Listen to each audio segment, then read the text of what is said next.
में हरि तो तेरा मंदिर में जाने से क्या फायदा।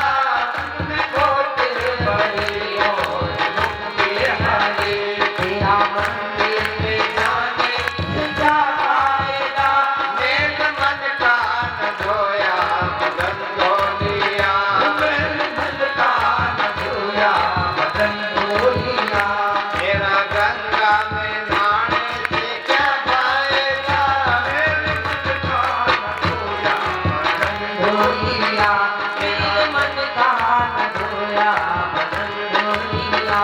मेरा गंगा में नहाने से क्या फायदा। मन कोट भरी और मुख में हरि। मन में कोट भरी और मुख में हरि।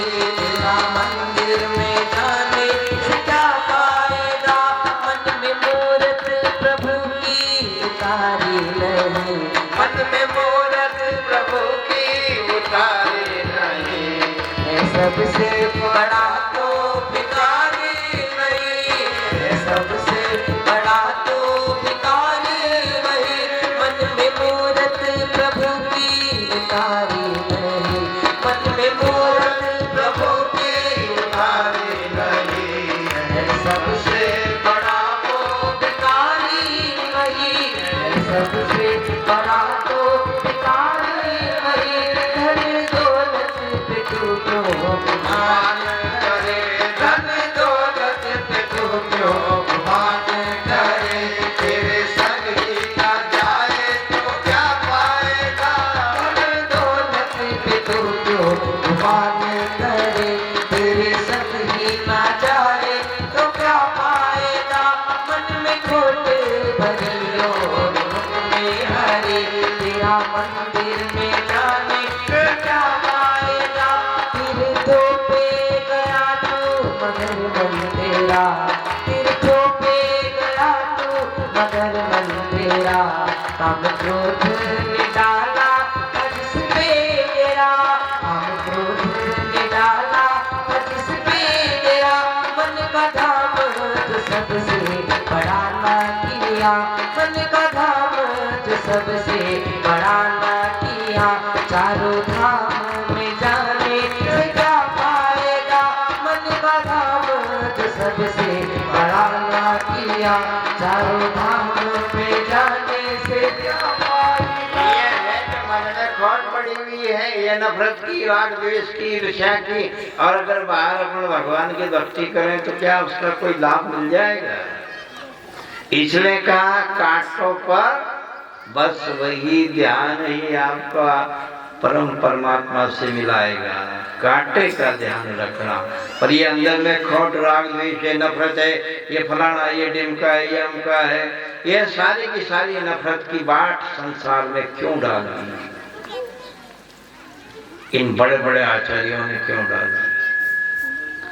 ये नफरत सिखा रही है। और नफरत जो है अगर है तो भक्ति नहीं। आप कितना भी भजन करो, पूजन करो, मंदिर खड़ा करो, खूब हवन करो, कितना भी सब कुछ करो, पर अगर अंदर में ये खोट पड़ी है तो कोई फल मिलने का नहीं है।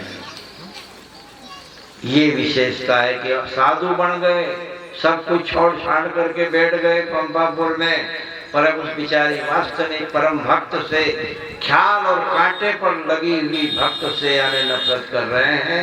तो उन्हें कहा कैसे मिलेगा और क्यों जाएंगे भगवान वहां। जब तब ऋषि मुनि करे सब कोई, पर खा गए शबरी के बेर। जब ऋषि मुनि सब रोई, जब रोने लगे और शबरी से पूछ रहे हैं कि शबरी जो आए थे कौन थे। उन्होंने कहा यही तो राम थे, तुम राम राम जप रहे हो ना, मुंह से राम और ख्याल अंदर में गंदा पड़ा हुआ है, और मुंह में राम बगल में छुरी। बाहर से आप नफरत करते, मुंह में राम राम जप रहे हो। जिसको तुम राम राम पुकार रहे थे वही राम आए और चले गए। तब उनकी आंखें खुली कि ये क्या हो गया। जिसको अपन काफी समय से बज रहे हैं वो आ भी गए और चले भी गए। क्योंकि ये विशेषता है ये है पंपापुर का तलाव, जो परमात्मा का स्थान है ना, इसी को पंपापुर के तलाव में ये गंदगी पड़ी हुई है। राग द्वेष ईर्ष्या छल छिद्र नफरत, ये पंपापुर के तलाव में कीड़े पड़ गए। एक बाहर का समझ ले थोड़ी देर के लिए, भीतर का समझ ले कि बाहर के पंपापुर के तलाव में कीड़े पड़ गए। अब कसौटी के लिए